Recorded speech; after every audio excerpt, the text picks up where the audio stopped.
Shalom Aleichem. Bapak Yahweh memberkati saudara sekalian. Malam hari ini saya akan memberikan satu tema untuk renungan kita, yaitu EGP. Ya, emang gue pikirin. ya. Namun sebelumnya, saudara-saudara, kita akan mendengar kesaksian terlebih dahulu. Ya, saya katakan kalau orang sudah mendapatkan mujizat dari hukum Loa, dia mesti bayar, dia mesti bersaksi. Nah, saya akan undang Bapak Andreas bisa maju ke depan. Iya. Mic-nya bisa minta tolong yang mana?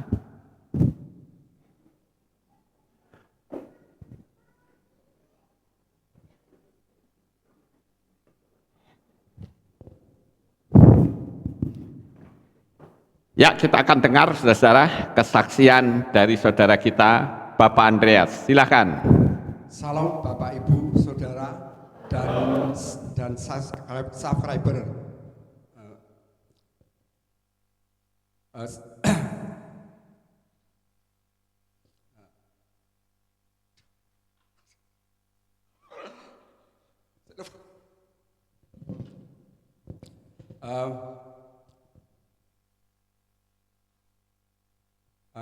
Malam ini saya akan menyampaikan kebenaran firman Tuhan, walaupun itu kejadian sudah lama, ya. Secara tidak sengaja bahwa saya melakukan hukum Loa. Dan sebelumnya saya akan memperkenalkan istri saya. Saya memperkenalkan istri saya.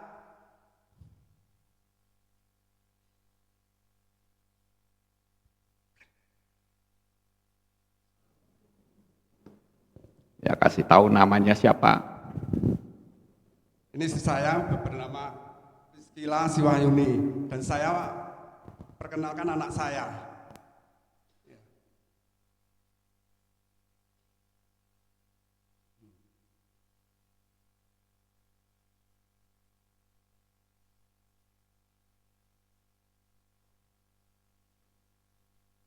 Namanya Nathaniel Hendra Wijaya. Secara tidak langsung saya sudah melakukan hukum Loa. Pada waktu itu saya masih lajang. Saya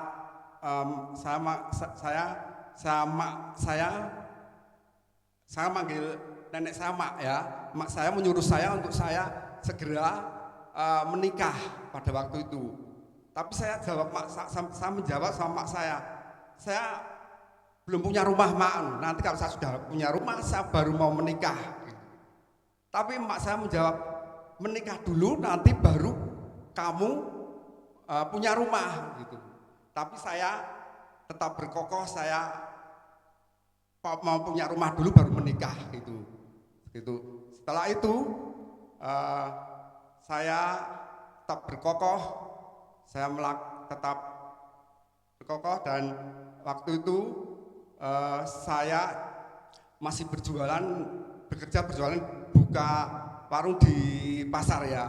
Dan saya juga punya usaha, yaitu hasil bumi, yaitu cengkeh dan coklat dan kapulaga itu waktu itu. Setelah itu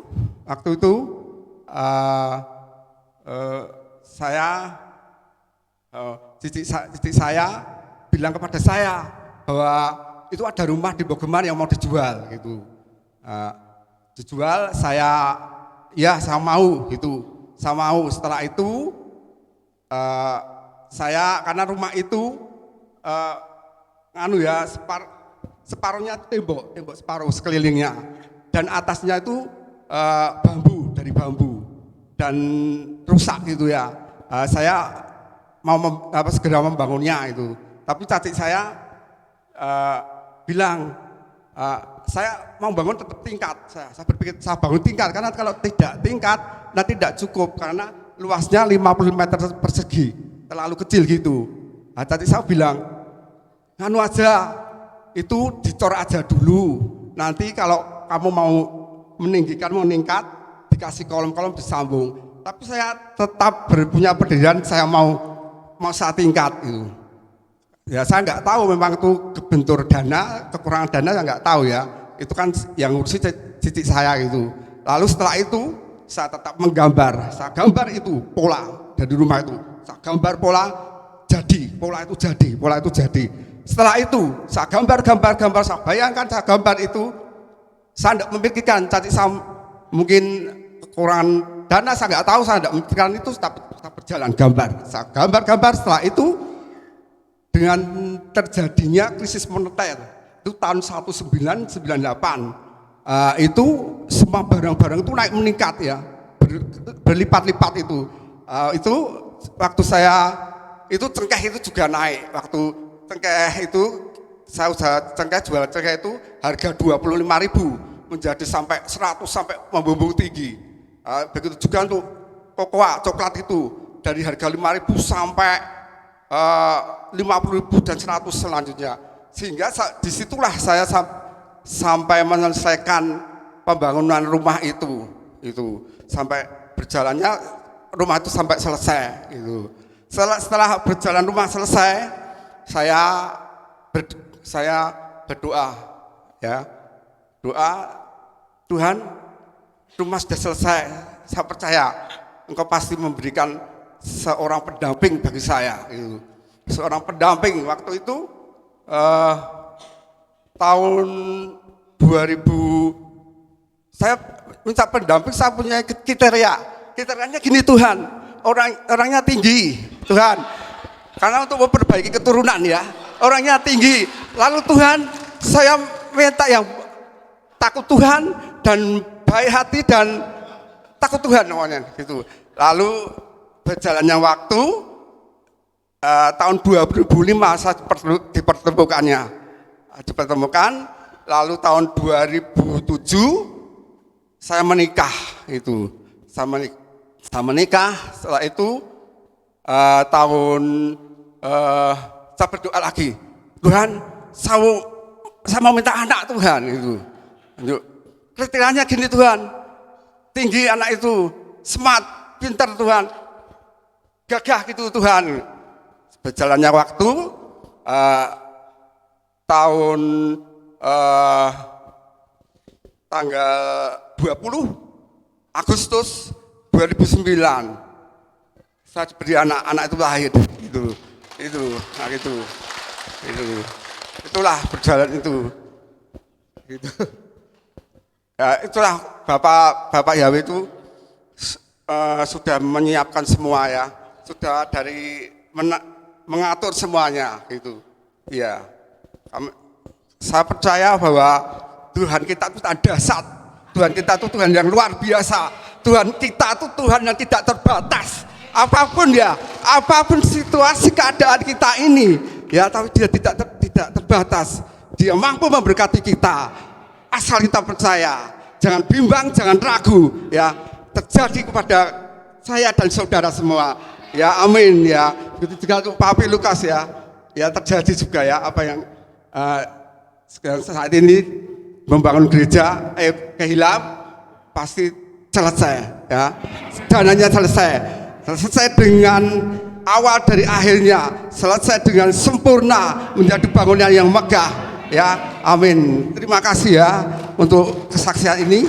Bapak Yahweh memberkati saudara semua.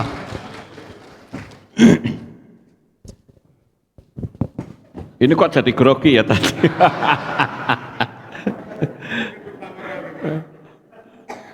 Padahal kemarin itu lancar banget ya ceritanya sama saya. Ya, karena terlalu semangat. Bagus, puji Tuhan, haleluya. Puji Bapak Yahweh. Amin. Baik Bapak Ibu, kita akan merenungkan tentang sebuah tema yang sering kali saya ucapkan, yaitu EGP ya. Di situ saya tulis bodoh amat, emang gua pikirin ya. Kalimat ini sebetulnya adalah senjata yang paling ampuh ya, untuk menghadapi orang-orang yang nyinyir, orang-orang yang tukang menggosip. Kadangkala, saudara-saudara, dalam perjalanan hidup kita itu diperhadapkan dengan orang-orang toksik. Toksik itu adalah orang-orang yang beracun, baik energi dalam dirinya maupun ucapannya, itu beracun. Kalau ucapannya itu ya lason hara, ya, lidah jahat. Dan orang-orang yang toksik ini, saya mengatakan mereka ini mentalnya rendah, saudara-saudara. Karena kerjaannya hanya nyinyir, tukang ngebully, tukang menghina. Kalau kita tidak tahan, kita bisa ikut arus dan kita akhirnya menjadi orang yang tidak baik. Saya ambil contoh saya sendiri. Saya ini termasuk, kalau saya pikir ya, saya itu orangnya lembut, saudara-saudara. Kenapa? Karena saya mudah terenyuh hati saya, mudah tersentuh. Tetapi kenapa perjalanan hidup saya ini bisa begitu keras? Karena saya berkumpul dengan orang-orang toksik, orang-orang yang mudah ngebully. Dan itu sangat buruk sekali, karena di tahun 75 itu saya banyak dibully orang karena saya keturunan Chinese, keturunan Tionghoa. Karena dibully, ya saya sebagai orang laki ya tentu saja saya nggak diem, saudara-saudara. Saya hadapi, saya kadang jongkok diloncatin, Cino gitu. Ya memang Cino, suruh apa lagi ya toh. Ya. Tapi nada-nada yang seperti itu tuh sangat tidak nyaman bagi saya. Cino sekali oke, Cino dua kali oke, tiga kali ajar orangnya, saudara. Itu jadi hidupnya jadi nggak karu-karuan. Itu terhadap orang yang toksik, ya. Nah, saya perlu memberitahu teman-teman saya ini, rupa-rupanya yang tadinya eksis dalam dunia internet, di YouTube, ya. Tapi ketika dia menerima nama Bapak Yahweh, lalu dia menyebarkan nama kudus itu, dia dibully, saudara-saudara. Dibully, bahkan sampai ada yang telepon saya sampai nangis, ya. Saya bilang nggak usah susah, ya. Dan saya perlu memberitahu bahwa orang-orang yang senang nyinyir, orang-orang yang tukang ngebully itu sebetulnya memiliki jiwa pengecut, saudara. Kenapa saya katakan punya jiwa pengecut? Karena ternyata dia itu ngebulinya, nyinyirnya itu kepada orang-orang yang dia anggap pertama tidak berani untuk membalas, ya. Kemudian yang kedua, tidak beraninya itu mungkin juga karena takut juga bisa. Kemudian yang kedua karena dirasa tidak perlu membalas dan dianggap angin lalu begitu. Nah, orang-orang nyinyir itu beraninya hanya seperti sama orang-orang yang seperti itu. Maka saya nyebutnya pengecut, saudara. Tapi coba sama orang yang berani, takut, nggak berani. Makanya saya bilang ini pengecut. Kalau memang dia bukan pengecut, semua orang harus dihadapi. Itu baru gentleman. Ya, jadi saya perlu memberitahu kepada saudara sekalian yang mungkin saat ini sedang menghadapi bullying, sedang menghadapi hinaan, caci maki, bahkan gosip-gosip murahan atau gosip-gosip miring. Saya katakan selama itu tidak menyangkut hukum, sebaiknya abaikan saja, ya. Karena kita harus tahu bahwa level orang seperti ini itu sangat rendah sekali. Sekalipun mungkin dia ngaku-ngaku sekolahnya tinggi, bertitel. Tapi sekarang saya boleh katakan, mohon maaf, saya bukan menghina orang bertitel. Tetapi mental orang yang seperti itu di bawah, titelmu nggak ada artinya. Ya Bapak Ibu, jadi nggak usah susah, karena orang-orang yang seperti ini nih levelnya itu rendah. Dia tidak bisa disuruh diam. Hanya ada satu orang yang nyinyir, itu hanya bisa dihadapi dengan kekerasan baru dia diam. Tapi kan kalau seperti saya kan tidak mungkin menghadapi kekerasan, betul nggak Bapak Ibu? Ya orang menghina saya dengan cara apapun ya tetap senjata saya satu. Masa bodoh emang gue pikirin, yaitu senjata yang ampuh, saudara-saudara. Nah oleh karena itu kenapa saya lakukan seperti itu? Sebab saya punya pembela. Dan bukan cuman begitu, tetapi firman Tuhan sendiri mengajarkan untuk kita tidak boleh membalas kalau dihina.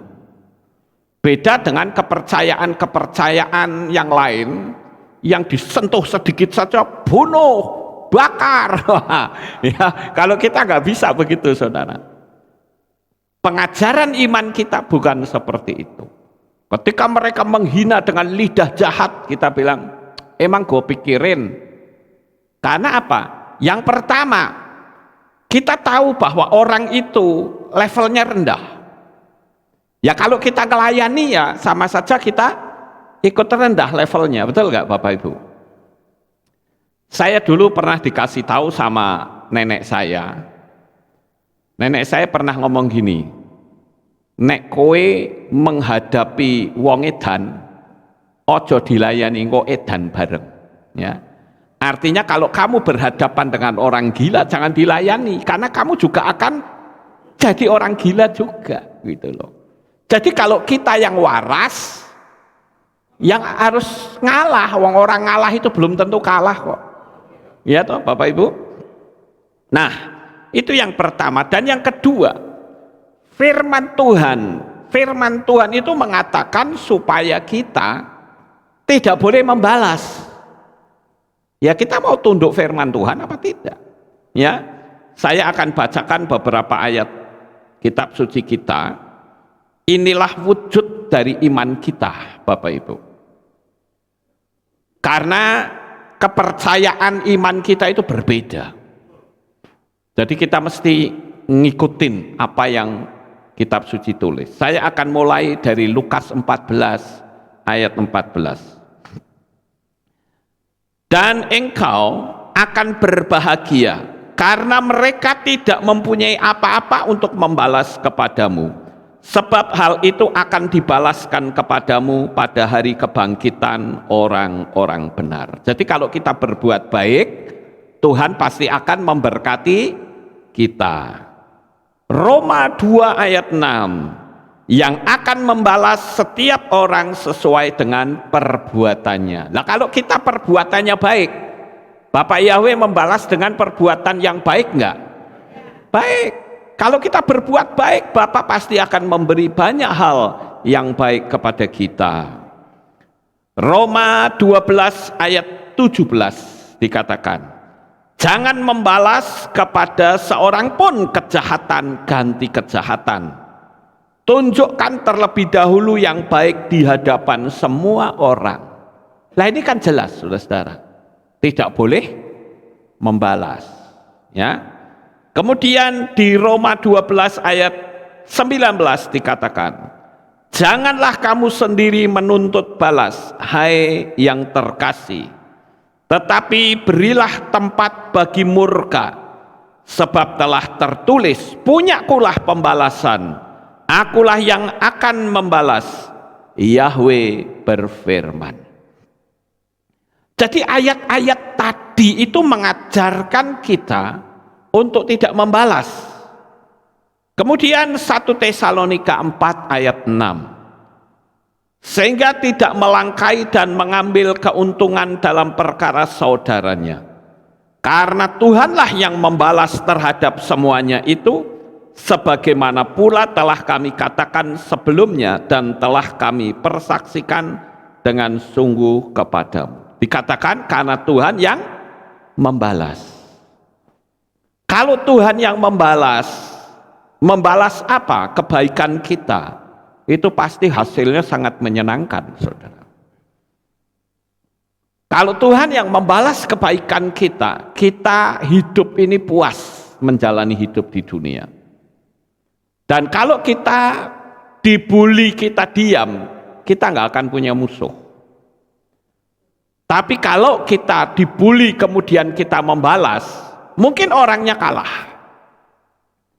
Tapi saudara punya musuh, bisa sekali waktu saudara ditelikung dari belakang. Namanya juga setan. Namanya juga manusia toksik. Namanya juga manusia level rendah. Jadi ya jangan kita melayani orang-orang yang levelnya rendah. Sekali lagi bagi saudara yang WA sama saya, yang mengatakan saya dibully begini, tenangkan hatimu. Karena Bapak Yahweh itu Tuhan yang baik, Dia yang akan membalaskan segala sakit hatimu. Ya. Kemudian 1 Tesalonika 5:15. Perhatikanlah supaya tidak seorang pun yang membalas kejahatan ganti kejahatan kepada seseorang. Sebaliknya, kejarlah selalu apa yang baik, baik seorang terhadap yang lain maupun terhadap semua orang. Jadi kata semua orang itu tidak terbatas agama tertentu, saudara. Yaitu semua yang namanya manusia itu patut kita lakukan kebaikan. Ya. Kemudian 2 Timotius 4 ayat 14. Alexander tukang tembaga itu telah menunjukkan banyak yang jahat kepadaku. Kiranya Tuhan membalas kepadanya sesuai dengan perbuatannya. Nah, ini Timotius ini juga pernah dilecehkan. Ya, begitu juga Paulus juga dilecehkan. Ini nasihat-nasihat Paulus terhadap Timotius. Karena Timotius pada waktu dia menjadi seorang gembala jemaat, itu usianya masih sangat muda. Sekitar 17 atau 18 tahun kira-kira. Usianya sangat muda sekali. Jadi orang muda yang menjadi pemimpin itu rentan untuk dihina, rentan untuk dilecehkan, ya, rentan untuk dibully. 1 Petrus 3 ayat 9. Tidak membalas kejahatan ganti kejahatan, atau caci maki ganti caci maki, melainkan sebaliknya. Saling memberkati karena mengetahui bahwa untuk itulah kamu telah dipanggil supaya kamu dapat mewarisi berkat. Jadi ayat-ayat ini sudah jelas sekali. Ayat larangan untuk kita membalas. Kita juga harus tahu, saudara-saudara, pernah ada seorang gembala yang merasa tertuduh. Arti merasa tertuduh itu merasa nggak nyaman ketika jemaat itu lari meninggalkannya. Jemaat itu pergi. Saya katakan bahwa kalau jemaat itu pergi, biarkan saja. Yang penting kita tidak memusuhi. Ya Bapak Ibu, namanya gembala itu rentan ditinggal. Tapi toh juga nanti bisa kembali lagi. Tapi kalau hati saudara ketika ditinggal, hatimu pahit dan benci, ketika orang itu kembali, saudara akan hidup dalam kepahitan. Dan saudara akan rugi sendiri. Ya. Jadi kita harus menyadari yang namanya juga level jemaat. Tentu berkatnya pun berkat jemaat. Level gembala tentu saja berkatnya adalah berkat gembala. Level seorang pemimpin berkatnya pun berkat seorang pemimpin. Jadi kita mesti ngerti gitu loh saudara. Karena saya berulang kali orang mengadu sama saya selalu mengatakan gini, kalau Lukas ini sudah kebal, dicaci maki, dihina orang, dilecehkan, difitnah dan sebagainya, sudah kebal. Jadi jawaban saya tetap satu, bodoh amat, emang gua pikirin. Ya kalau sudah seperti itu, pikiran saya tidak tertuju kepada orang itu. Karena saya berpikir, saudara, ketika saya dihina orang, saya pahit hati, artinya hidup saya itu dikuasai oleh orang itu. Mau makan, kepalanya ada di piring saya. Mau tidur, wajahnya ada di atap, di plafon. Mau mandi, wajahnya ada di dalam air bak mandi. Ya hidup kayak begini apa nyaman, saudara? Nggak nyaman. Tapi ketika saudara berkata, emang gua pikirin, ya memang levelnya rendah ya begitu, harus maklum, saudara. Nah Anda ini yang levelnya tinggi, ojo melu-melu, jangan ikut-ikut orang yang levelnya rendah, gitu loh. Nggak perlu kita emosi, lalu kita ngamuk-ngamuk, nggak perlu. Ya. Mungkin kalau saya ngomong seperti ini, ada orang yang protes, Pak Lukas pernah ngamuk di Facebook, betul, dan saya akui itu sebuah kesalahan. Ya. Oleh karena itu, kalau saya sudah mengakui itu sebuah kesalahan, ya jangan diulang lagi, kan begitu. Ya, saudara-saudara. Jadi saya juga menyadari karena latar belakang saya yang hidupnya tidak karu-karuan, pasti ya omongannya juga jadi nggak karu-karuan gitu loh. Tapi setelah saya menyadari, saya bertobat, maka saya berani ngomong begini. Paham Bapak Ibu? Jadi kalau kita diam, itu upahnya itu nanti. Jadi kita jangan terpengaruh, saudara-saudara. Kalau saudara diberitakan yang nggak benar, ingat, seorang pemimpin pasti semua ngalami. Jadi kalau saudara dikata-katain yang nggak benar, ya digosipin miring, saudara harus berpikir apa? Lah saya ini pemimpin besar ya. Kalau pemimpin besar itu ya harus bisa terima, wong pohon saja kalau tinggi mesti banyak anginnya kok. Iya toh saudara. Yang penting kita jangan jadi anginnya, kan gitu. Ya. Ingat bahwa orang-orang yang mudah menghina orang lain itu levelnya ada di bawah. Jadi ngapain orang ngurusin orang yang levelnya di bawah? Orang dalam iman kita aja itu punya banyak tingkatan, saudara. Saya ambil contoh misalnya, ada orang yang ketika dia percaya kepada Bapa Yahweh, dia beraninya luar biasa. Tapi ada juga ketika orang yang terima Bapa Yahweh waktu dibaptis saja takut, saudara. Ojo ngomong-ngomong, ada yang seperti itu. Dan saya maklum, kenapa ya? Karena mereka kan baru, istilahnya itu kalau pohon itu kan baru kecambah, saudara. Yang rentan untuk digulingkan. Makanya ada orang-orang yang levelnya itu punya keberanian, tapi ada juga yang malu-malu, kan ada seperti itu. Nah, tinggal saudara itu tipenya yang mana, kan gitu. Ya masing-masing tetap punya porsi sendiri-sendiri, tidak bisa kita samakan, saudara. Saudara yang masih malu-malu ya tentu saja tidak bisa disamakan dengan orang yang punya keberanian yang luar biasa. Tapi orang yang luar biasa keberaniannya juga tidak boleh merendahkan orang yang masih malu-malu, bahkan masih takut-takut. Karena mental seseorang itu kan berbeda-beda. Saya pun dulu kalau lihat setan itu takut, saudara. Tapi kalau sekarang ya tidak.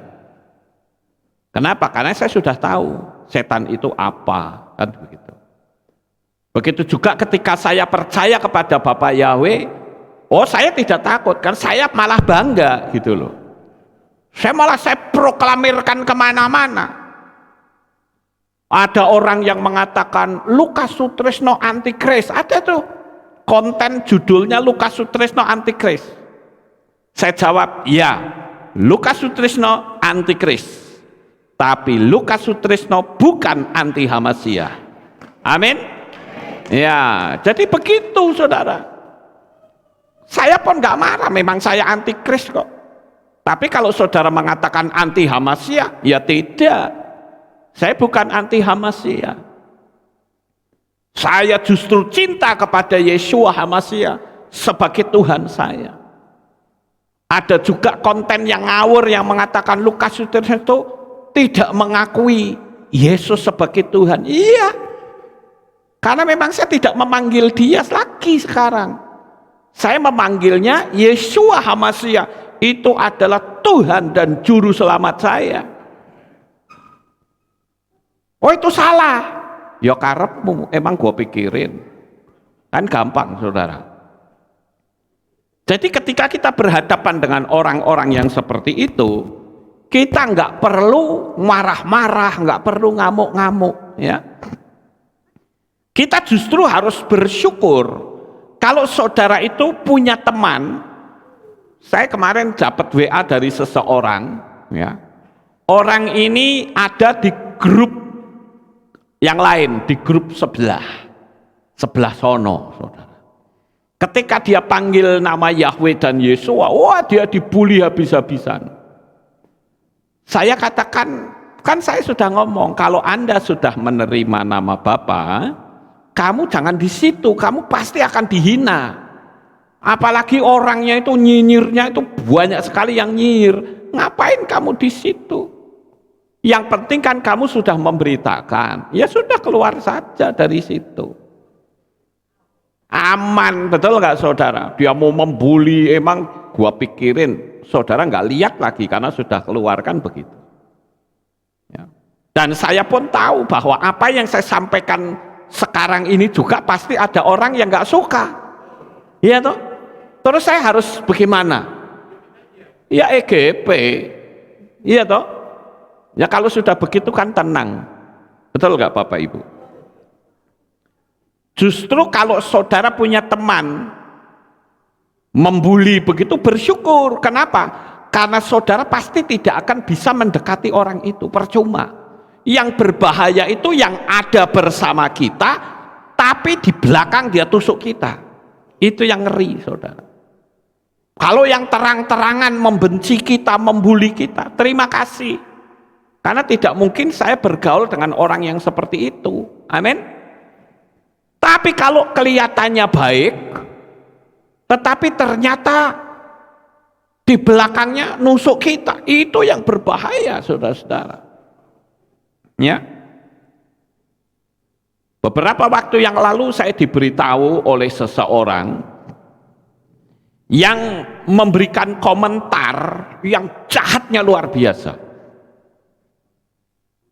Bahkan orang itu menuduh saya itu pergi ke luar negeri itu mencuri uang kehilat. Ya. Apakah saya membalas? Tidak, saya diamkan saja. Emang gua pikirin, lawang saya pegang duitnya saja tidak kok. Iya toh? Bagaimana cara mencurinya? Bahkan kalau bisa pingin tahu saya caranya orang itu mencuri bagaimana? Kok bisa tuduh saya? Ini kan tidak ada fakta, betul nggak saudara? Tapi orang dengan gampangnya mengatakan Lukas Sutrisno itu pergi ke luar negeri karena mencuri uang gereja. Saya katakan dalam hati, kamu tahu nggak kapan saya mencurinya? Berapa duit yang saya curi?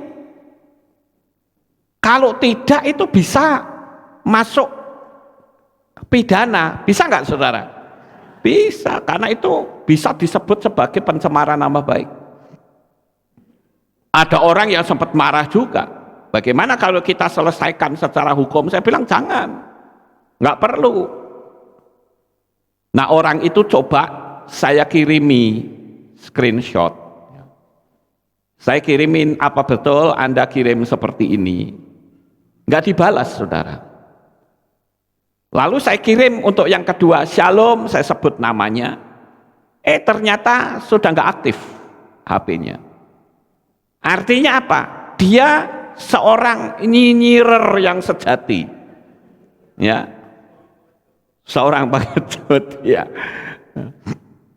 Saya cuma mengatakan, dan ini saudara juga perlu dengar ya yang ada di berbagai tempat. Kalau mau nyinyirin saya, mau menghina saya, silahkan, tapi jangan pakai teks. Karena kalau ada orang yang tidak suka, itu teks di screenshot, saudara dilaporkan polisi, kena. Betul nggak? Bisa kena, tidak harus saya yang melaporkan, tidak harus. Jadi kalau mau melaporkan, tak kasih tahu caranya, dari mulut ke mulut saja. Itu boleh bebas, saya dinyinyirin apapun juga saya nggak keberatan kok. Kenapa? Karena semakin banyak dinyinyirin, semakin besar berkat yang saya terima. Jadi saya nggak pusing orang mau ngomongin saya ini itu, emang gue pikirin. Cuman tak kasih tahu, kalau bisa jangan pakai teks. Karena kalau ada orang yang nggak suka, saudara itu teksnya di screenshot, saudara bisa diperkarakan. Lebih baik kalau mau nyinyirin saya, tak kasih tahu caranya, dari mulut ke mulut. Jadi nggak ketahuan gitu loh. Tapi sekalipun begitu, ternyata pepatah yang mengatakan dinding-dinding punya telinga itu ya benar, saudara. Ya benar ternyata.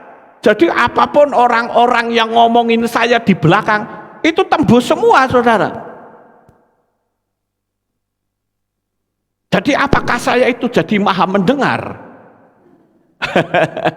Ya enggak, ya itulah yang disebut dinding-dinding punya telinga.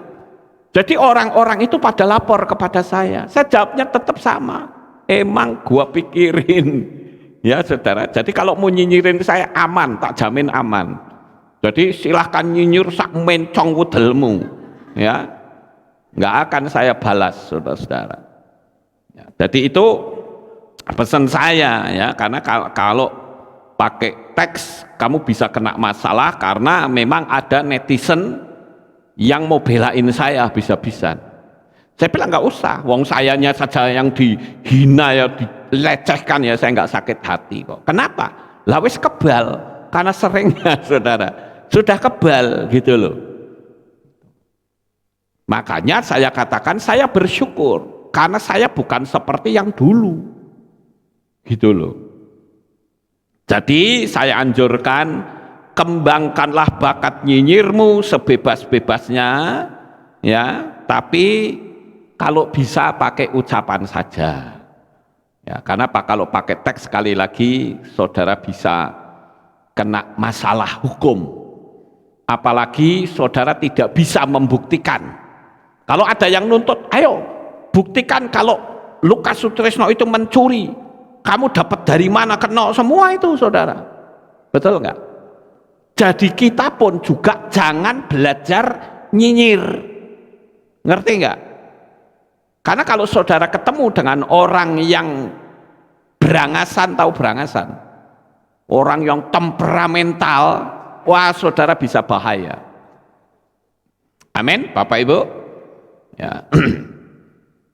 Jadi sekali lagi bagi saudara yang menjadi gembala, jangan merasa tertolak saat ada jemaat yang keluar.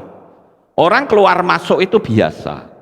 Yang penting porsi kita itu adalah tetap mengasihi dan jangan terpengaruh. Hati kita jangan sampai cacat. Ya Bapak Ibu, ini saya perlu kasih tahu ya, saya cerita sekali lagi. Dulu pada waktu saya memberitakan nama Yahweh dan saya mengultimatum, mulai sekarang yang diberitakan di panggung ini hanya Yahweh dan Yeshua. Ada 26 atau berapa? 26 ya? 26. Dia memboikot loh saudara.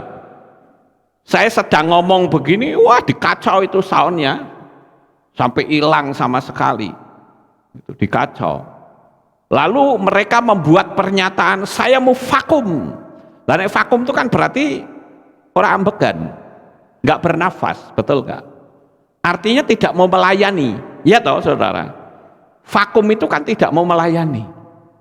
Ya saya jawab, kalau kamu tidak mau melayani ya sudah, saya tak cari ganti. Wong Tuhan itu tidak kurang panjang tangannya untuk tolong kita kok. Jadi karena dia mengambil sikap saya mau vakum, ya saya cari ganti. Dan saya katakan mereka yang melayani ini kan biasanya tiap bulan kan mesti dapat persembahan. Itu nggak usah munafik lah. Ya kita semua akan butuh uang juga. Jadi biasanya mereka diberikan persembahan tiap bulan.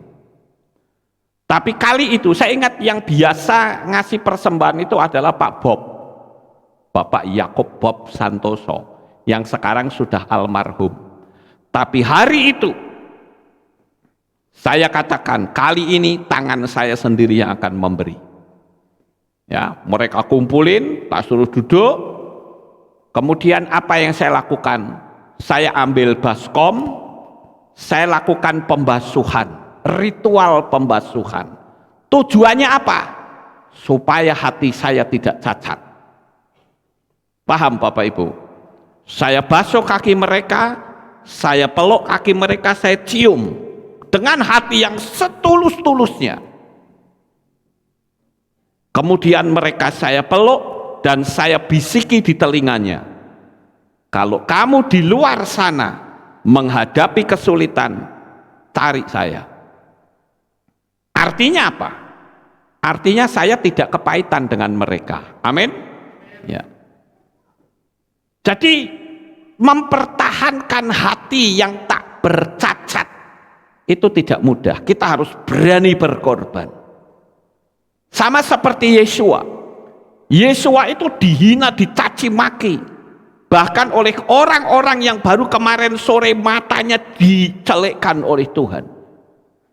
Mereka yang tadinya lumpuh bisa jalan karena pengaruh orang-orang toksik itu, sehingga mereka ikut teriak-teriak, salibkan dia, salibkan dia, salibkan dia. Yesua tahu nggak ketika ada di atas itu? Tahu, saudara. Oh iki wong iki sing kemarin baru tak sembuhkan, orang ini. Oh yang di sebelah sana itu yang kemarin matanya buta. Oh yang ini yang bisu nih, nggak bisa ngomong nih, sekarang bisa bicara. Oh ini yang kena kusta. Yesua tahu semua karena peristiwa itu yang nonton ribuan saudara-saudara. Tetapi apakah Yesua berkata, kamu kemarin tak sembuhin aku, ngomong dong? Enggak, saudara. Yesua tidak peduli. Di tengah-tengah penderitaan yang luar biasa bahkan, saudara, kalau tangan dipaku itu kan bisa demam, betul nggak? Ya, bisa demam itu, badannya panas. Apalagi Yesua itu kukunya dicoploki satu persatu, semua lagi saudara. 20 kukunya dicoploki pakai alat yang melepaskan kuku milik tentara Romawi. Oh itu sadis loh. Dia harus mikul salib terseok-seok, kena debu, itu perihnya luar biasa. Tapi saya percaya itu bukan yang ditakuti oleh Yesua. Yang ditakuti Yesua adalah ketika Yesua ditinggal Bapa sebagai wakil kita semua. Yesua tidak pernah takut dengan penderitaan. Yesua pun juga menyadari saat dia minum cawan murka Elohim, dia akan dimusuhi oleh Elohim. Kenapa? Karena semua dosa manusia dipikul oleh Yesua, termasuk dosa saudara dan saya. Bisa-bisane loh Yesua di atas kayu salib dihina terang. Kalau memang benar engkau putra Elohim, turun. Dan waktu itu Yesua ditelanjangi bulat, saudara. Nggak ada sehelai benang pun yang masih nempel di tubuhnya. Diwudani belejet, ya, telanjang bulat. Tetapi Yesua tidak ada satu patah kata pun yang membalas hinaan mereka. Yesua justru berkata, ya Bapa, ampunilah mereka, karena mereka tidak tahu apa yang mereka perbuat. Ayo bayangkan betapa dahsyatnya cinta Yesua kepada kita semua. Itu yang harus kita teladani, saudara-saudara. Ya. Jadi kita sebagai anak-anak Bapak Yahweh, kalau orang mengatakan kita sesat, ya biarkan saja. Ya, ada banyak orang yang mengatakan kepada saya kemarin, ada, Pak, ini ada orang yang nyinyirin Pak Lukas, ya, tolong dihapus saja. Saya bilang nggak perlu, biarkan saja. Wong orang yang nyinyir akhirnya bertobat saja ada kok. Loh, saya pernah ketemu loh, pernah kontak sama orangnya via telepon. Seorang ibu-ibu. Ibu-ibu ini dia ngomong sama saya itu dulu benci banget dengan Pak Lukas. Karena apa? Karena saya setiap dengar nama Yahweh itu kebencian saya dalam sama Pak Lukas. Tapi sekarang saya tahu bahwa kebenaran itu Pak Lukas yang bawa. Dan saya justru bangga karena Pak Lukas nggak pernah takut menghadapi setiap nyinyiran orang. Ya saya bilang, ya puji Tuhan akhirnya kamu tahu. Saya pun dulu pernah didatangi orang tua. Entah dari kota mana, dia datang menemui saya di kantor Kehilat. Dia bilang, Pak Lukas, saya mohon maaf, saya kaget. Mohon maaf Bapak, salah apa? Dia bilang, saya tahu Pak Lukas tidak melakukan sesuatu, tapi saya yang salah. Lah ya Bapak salah apa dengan saya? Dia katakan, setiap kali saya dengar Lukas Sutrisno itu kebencian saya sampai embun-bunan, sampai ubun-ubun, saudara. Kenapa? Karena yang ada di pikiran saya itu Lukas Sutrisno, pokoknya ada pengajaran Yahweh, itu identiknya dengan Lukas. Padahal kan banyak ya saudara. Entah kenapa yang diserang saya terus. Itu. Dan dia katakan, saya ini orang tua Pak. Lah saya ketemu Pak Lukas saja belum pernah. Saya bahkan jabat tangan pun belum pernah. Kenal pun tidak. Loh kok saya jadi benci dengan Pak Lukas? Dan saya mati itu kemana saya? Jadi saya datang ke sini, saya minta maaf. Lalu saya tentu saja menerangkan tentang siapa itu Bapak Yahweh. Amin. Waktu saya terangkan, dia bilang, lah ini justru yang benar. Jadi kalau saya pikir banyak sekali orang-orang yang katakanlah hanya asal ngerti tanpa tahu dalamnya itu seperti apa. Saya pernah membuat sebuah konten yang saya beri tema, ternyata Rasul Paulus adalah rasul palsu. Wah, saya dihujat habis-habisan saudara. Dan ada satu orang yang memberi tanggapan begini, tonton dulu videonya baru komen. Jadi cuma nonton judulnya saja ya. Jadi nontonnya cuma judulnya saja. Karena apa? Karena kan kita sering lihat kan Paulus itu dihujat oleh banyak orang sebagai rasul palsu. Nah, saya akan tunjukkan bahwa Paulus itu bukan rasul palsu. Tapi saya pakai tema ternyata Paulus rasul palsu. Jadi orang yang menuduh rasul Paulus rasul palsu akan seneng dan nonton video saya. Kan begitu tujuannya saudara. Malah saya dihujat habis-habisan. Tapi untung ada satu orang yang kasih komen pendek. Tonton dulu baru komen gitu. Ya kenapa? Karena mereka cuma lihat judulnya saja. Kasihan deh. Banyak orang yang seperti itu. Ya, Bapak Ibu. Jadi saya katakan kita harus menutup telinga. Istilahnya adalah EGP. Karena apa? Karena kalau saya hapus, kita bisa dipermainkan oleh netizen. Kita bisa dipermainkan oleh orang-orang yang berlevel rendah. Dan kita akan capek sendiri. Amin. Seorang pemimpin dia tidak peduli. Yang penting saya memimpin sesuai dengan firman Tuhan. Titik. You suka silahkan, tidak juga silahkan. Kan begitu, saudara. Saya jadi ingat bagaimana dengan Noah. Noah itu juga digoblok-goblokin. Dan Noah itu terus memberitakan, nggak pernah berhenti. 120 tahun itu bukan waktu yang pendek. Apakah ada orang-orang yang mau dengar ucapannya Noah? Tidak. Noah bahkan digila-gilain. Digini-giniin, saudara. Tapi nggak peduli. Dan faktanya, ketika orang-orang menolak, apakah Tuhan lalu bilang, ya wes Nuh, nggak usah lah, nggak jadi. Lawang orang-orang nggak mau berpihak sama kamu kok. Padahal kan kamu memberitakan kebenaran, wes nggak jadi dah. Ya, seperti itu? Tidak.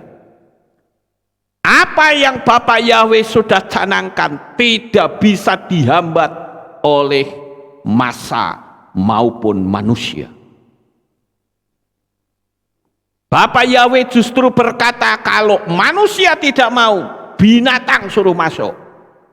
Yang seharusnya binatang itu tidak boleh masuk. Karena bahtera itu ditujukan untuk manusia. Manusianya nggak ada yang mau, ya wes, binatang suruh masuk. Dan saudara tahu di dalam kitab Henokh dikatakan binatang-binatang, semua binatang itu datang. Tapi apakah semua binatang yang datang bisa masuk? Tidak. Hanya binatang yang mau merunduk, Noah bilang masuk. Noah kan tidak tahu binatang mana yang boleh masuk. Tetapi dengan binatang yang merunduk, Noah bilang ayo masuk. Sama seperti sekarang. Ketika Israel menyalibkan Yesua, keselamatan itu akhirnya terbagi kepada seluruh bangsa di dunia ini. Tapi tidak semua bangsa itu bisa diselamatkan. Hanya mereka yang mau merunduk, tunduk kepada firman Tuhan, itulah yang diselamatkan. Kalau mereka tidak mau, ya Tuhan bilang, kamu gak mau ya wis, yang lain saja ada kok. Sampai di sini paham, saudara? Yesua juga dibodoh-bodohin. Tapi sekali lagi tidak terpengaruh. Ada pepatah Cina, cuman saya nggak bisa ngomong Cinanya, saudara. Jadi saya ini termasuk Cina kololoden, saudara. Ya, nggak bisa ngomong Cina. Tapi kira-kira pepatahnya itu bunyinya begini. Burung boleh terbang di atas kepala kita, tetapi dia tidak boleh hinggap di kepala kita. Itu pepatah Cina. Artinya apa, saudara? Orang berhak untuk membuli kita, berhak untuk merasa di atas kita, merasa pinter, merasa hebat, biarkan saja. Tapi dia jangan sampai hinggap di kepala kita. Artinya apa? Jangan sampai kita itu terpengaruh sehingga membuat kita jadi ikut-ikutan sama mereka. Sampai di sini paham, saudara? Orang boleh mencaci maki, menghina, menyesatkan, melecehkan, memfitnah. Biarkan saja, sekalipun kita disebarluaskan, biarkan saja. EGP, emang gua pikirin. Yang penting pandang saja pada Bapak Yahweh. Dia kan yang tahu kita dan dia yang membela kita. Kecuali kalau mereka membuli tapi menggunakan pola hukum, ya wes kita hadapi dengan hukum. Karena kalau tidak, kita bisa masuk penjara. Betul nggak Bapak Ibu? Jadi kita harus paham, ya. Karena kita ini memang dalam iman kita itu tidak boleh membalas. Yesus sendiri mengatakan kalau kamu ditampar pipi kiri, beri pipi kanan. itu sebetulnya adalah peribahasa yang artinya jangan membalas. Peribahasa jangan membalas. Bukan lalu kita terjemahkan secara letterlek. Pampar buak, sengkene durung. Yang ini belum, pukul yang ini. Perempuan ditoel pantatnya, yang sini belum. Bukan begitu saudara-saudara. Itu artinya tidak boleh membalas. Paham? Tuhan nggak ngizinin kita membalas. Ya. Orang cerita, ya, saya pernah dilaporin seseorang. Orang ini ngomong sama saya, Pak Lukas, apa betul ini begini-begini? Saya bilang tidak betul. Saya tanya, pernah nggak kamu nanya, apa betul orang yang ngomong itu sudah bisa membuktikan apa yang dia omongkan? Dia tidak bisa membuktikan, loh, tidak bisa membuktikan kok menyebarluaskan, saudara. Dan saya katakan kalau sampai dengan mulut nyinyirnya, mulut gosipnya itu pekerjaan Tuhan sampai guling, berarti orang itu ikut ambil bagian dalam menghancurkan pekerjaan Tuhan. Paham saudara? Dan itu sebabnya saya katakan orang yang tukang gosip, dengar saudara yang senang gosip, dosa orang gosip lebih dalam dari dosa perzinahan. Kalau dosa perzinahan dikatakan tidak bisa masuk surga, dosa gosip berarti jauh tidak bisa masuk surga. Kenapa? Karena dosa nyinyir, dosa gosip itu daya rusaknya jauh lebih besar dari orang berzina. Kalau orang berzina ya cuma 2 orang itu saja.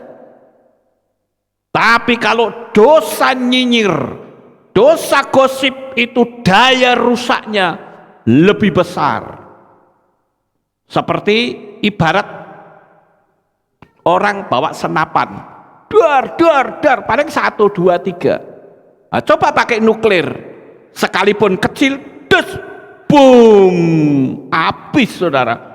Daya penghancurnya lebih besar. Nah, dosa gosip itu daya hancurnya lebih nyata, lebih besar.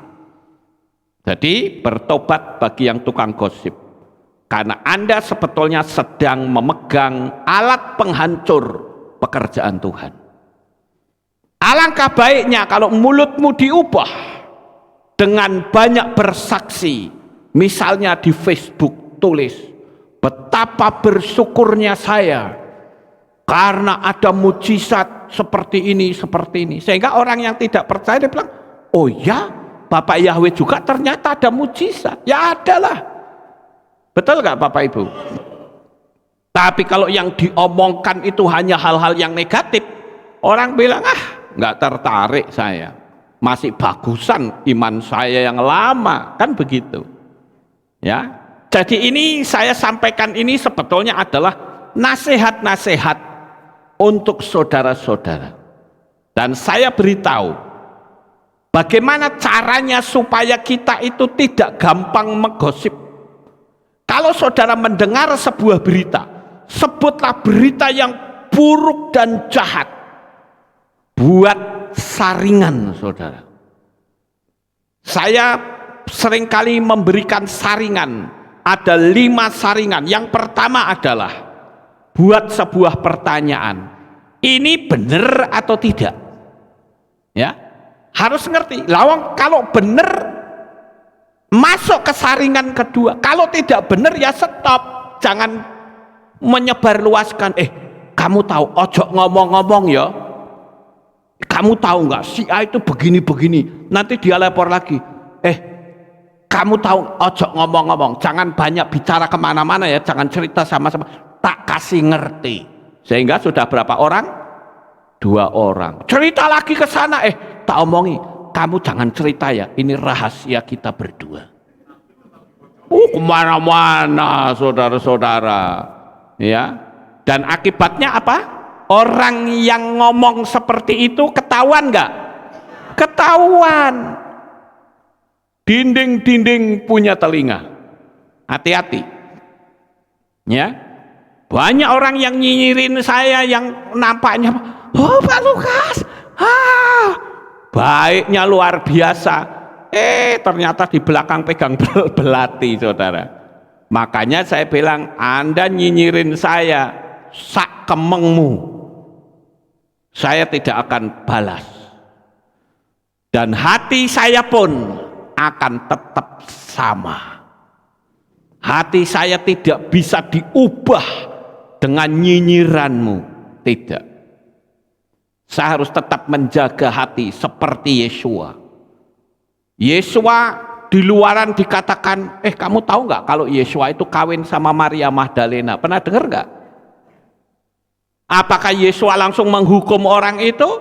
Tidak, nanti ada urusannya nanti, ya. Selama masih hidup masih ada kebebasan, ya, diberi hak dan kebebasan untuk memilih. Jadi saringan pertama, apakah cerita ini benar atau tidak? Kalau cerita itu tidak benar, apalagi kita tidak melihat sendiri, nggak usah jadi telepon gendong, nggak usah jadi mulut ember, ngerti saudara? Nggak usah jadi lambe turah, ya, karena Anda sendiri tidak melihat. Jadi jangan jadi corong. Oh ternyata itu benar. Kalau ternyata benar, maka masuk ke saringan yang kedua dengan pertanyaan, apakah itu bermanfaat untuk saya ceritakan? Ketika saya ceritakan, manfaatnya apa? Kalau kita menyadari bahwa itu akan membawa manfaat yang buruk, stop di saringan kedua. Oh ternyata ketika diceritakan dan itu sebuah kebenaran, bermanfaat, masuk ke saringan yang ketiga. Apakah itu ada sangkut pautnya dengan pribadi kita? Lah kalau tidak, untuk apa? Apakah kita ini bisa dijadikan supaya dicap sebagai seorang yang maha tahu? Kan tidak, saudara. Malah diri saudara sendiri kelihatan jelek nantinya, kelihatan buruk nantinya, karena Anda sebagai tukang warta berita. Jadi saya pikir orang-orang yang seperti ini kalau di dunia malaikat, itu malaikat pembawa berita, temannya Gabriel, saudara. Tapi kalau saudara mau mengubah gaya hidup saudara, gaya mulut saudara, maka saudara akan menjadi seorang penginjil yang istimewa. Di mana-mana yang diceritakan kebaikan Bapak Yahweh, kan lebih bermanfaat, betul nggak Bapak Ibu? Nah sekarang kita sudah masuk ke saringan ketiga. Apakah itu benar? Apakah itu bermanfaat? Apakah itu ada sangkut pautnya dengan pribadi? Kalau ada, pertanyaannya adalah, apakah sudah cukup waktu untuk kita bicara? Kalau ternyata belum waktunya, ya jangan. Nanti dampaknya tidak baik, saudara. Jadi inilah yang saya katakan, kita ini sebagai anak-anak Bapak Yahweh belajar untuk mengendalikan lidah. Firman Tuhan katakan di dalam kitab Mislei, hidup dan matimu dikuasai oleh lidah. Siapa yang menggemakannya, dia akan memakan buahnya. Hati-hati saudara. Lidah ini kecil, tapi dia bisa membakar. Kemudian yang kelima, kalau saya menceritakan, kira-kira dampaknya mengganggu nggak pekerjaan Tuhan? Atau bisa berdampak buruk terhadap saya? Kalau mengganggu, hanya karena pengumuman, apalagi pekerjaan Tuhan ikut hancur, Anda ikut ambil bagian dalam penghancuran pekerjaan Tuhan. Artinya, saudara itu ada di pihak Tuhan atau di pihak setan? Halo? Di pihak setan, saudara. Karena ikut menjadi bagian dari perusak pekerjaan Tuhan.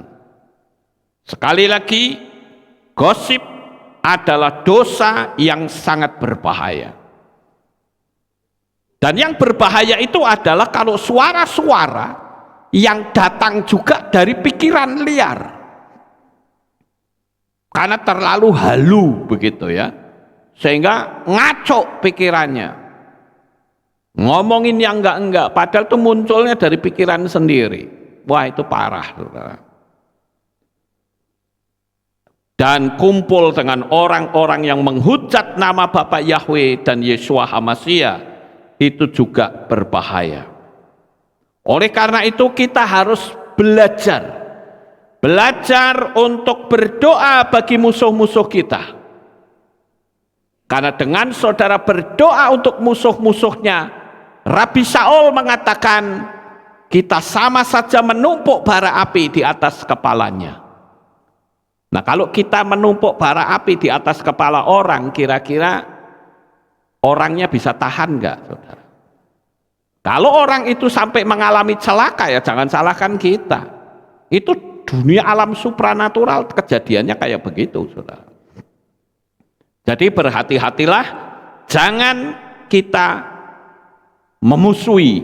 Bahkan Rasul Paulus mengajarkan kepada kita agar kalau musuhnya itu lapar, kita disuruh memberi makan. Saya ambil contoh Yesua saja. Yesua sudah ditinggalkan oleh murid-muridnya. Murid-murid gak percaya.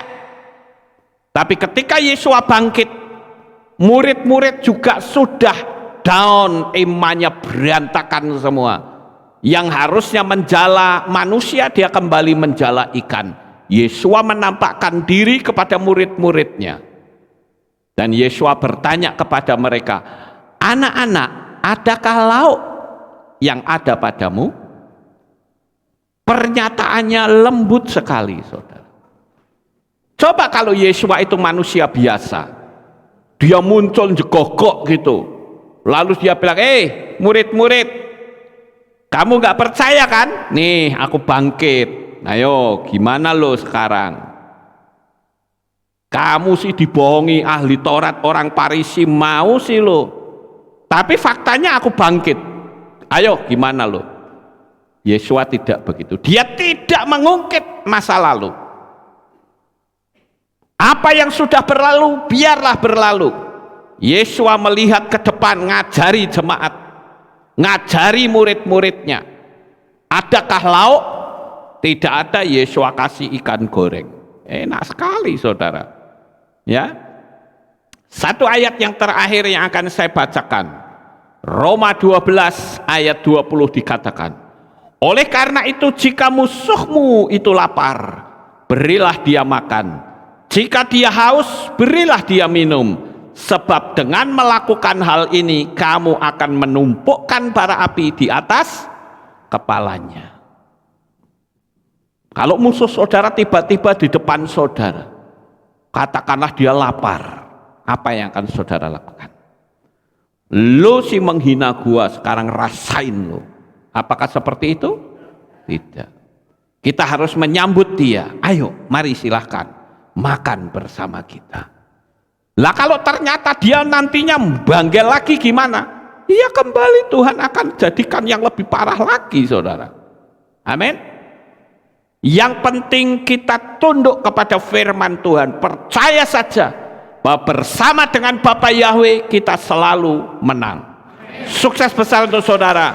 Bapak Yahweh memberkati. Haleluya. Kita tunduk kepala, kita akan berdoa.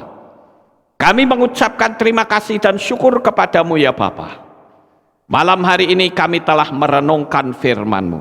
Engkau mengajarkan kami untuk kami tidak membalas kejahatan dengan kejahatan, tetapi sebaliknya kami membalas kejahatan dengan kebaikan. Berkati kami semua Tuhan.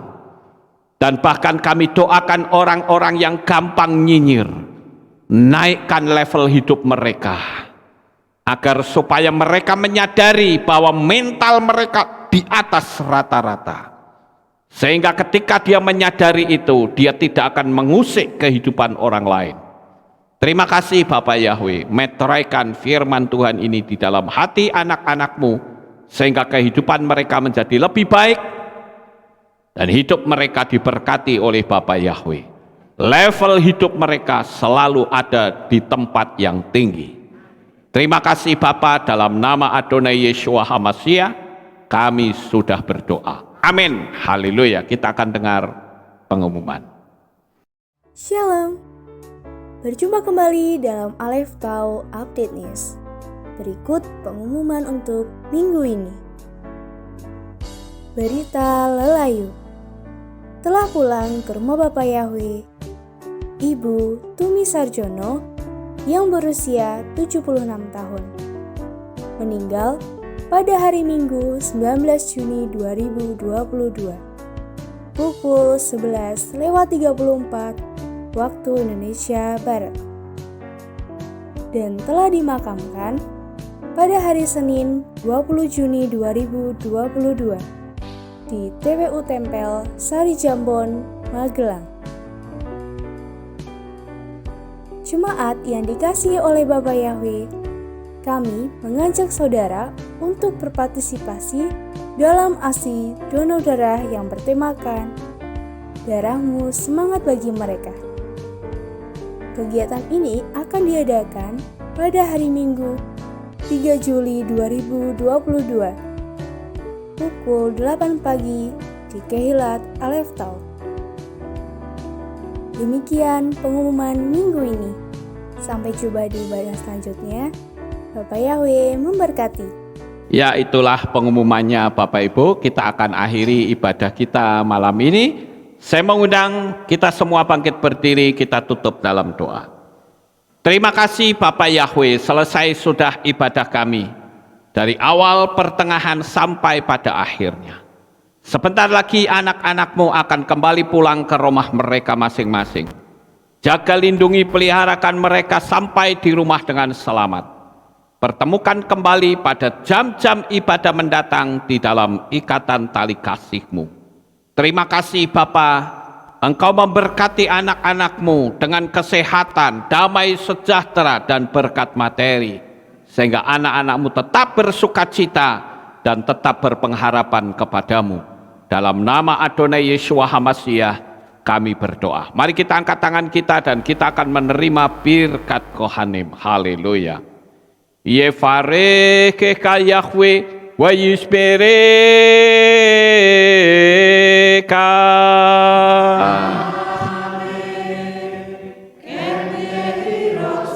Yair Yahweh panau eleka wihuneka.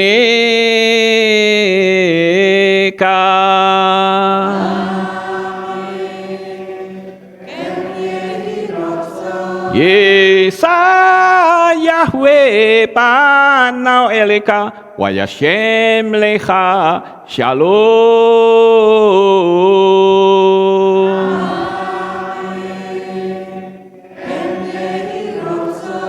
Baruk atapair ufaruk atapasadeh. Engkau akan diberkati di kota dan kau akan diberkati di ladang.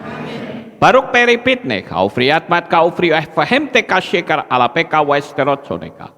Diberkatilah buah kandunganmu, diberkati hasil bumimu, diberkati hasil ternakmu, anak-anak lembumu dan anak-anak dombamu. Baruk tanah kau misyarteka, diberkatilah bakulmu dan tempat adonanmu. Baruk ata baboy kau faruk ata berseteka, dan kau akan diberkati pada waktu kau masuk dan engkau akan diberkati pada waktu engkau keluar. Baruk ata Yahweh Elohenu melek haolam besem Yeshua HaMashiach ruah hakodes kile olam faed. Kami sudah berdoa dan mengucap syukur. Haleluya.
Amin.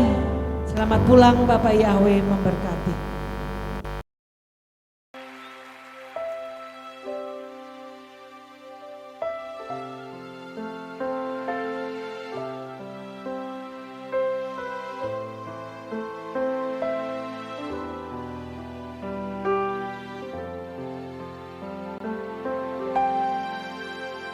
Yeshua, ku datang bersujud dan menyembah di hadapan-Mu. Ku berserah penuh. Yeshua, ku puji segala perbuatan-Mu yang ajaib bagiku, bagi hidupku. Nama-Mu Yeshua yang telah selamatkanku. Kau berikan hidupmu disiksa bagiku. Nama-Mu Yeshua yang ubah hidupku, cara hidup lamaku menjadi baru.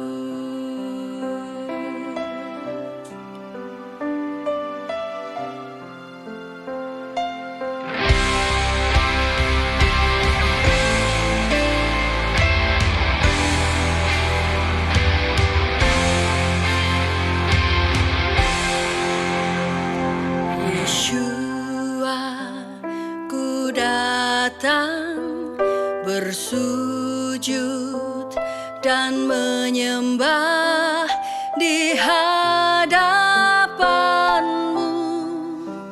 Ku berserah penuh. Yeshua, ku puji segala perbuatan-Mu yang ajaib bagiku, bagi hidupku.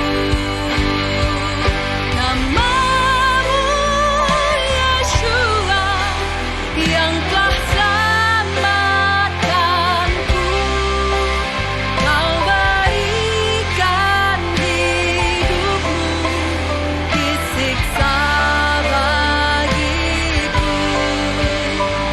Nama-Mu Yeshua yang ubah hidupku, cara hidup lamaku menjadi baru.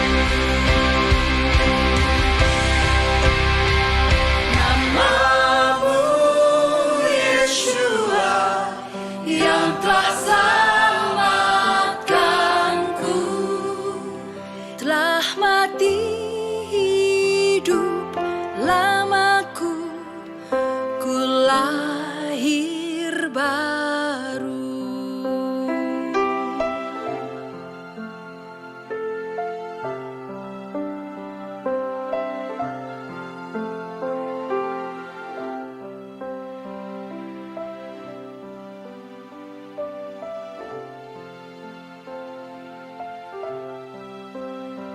Ribuan tahun yang lalu, nama itu ada.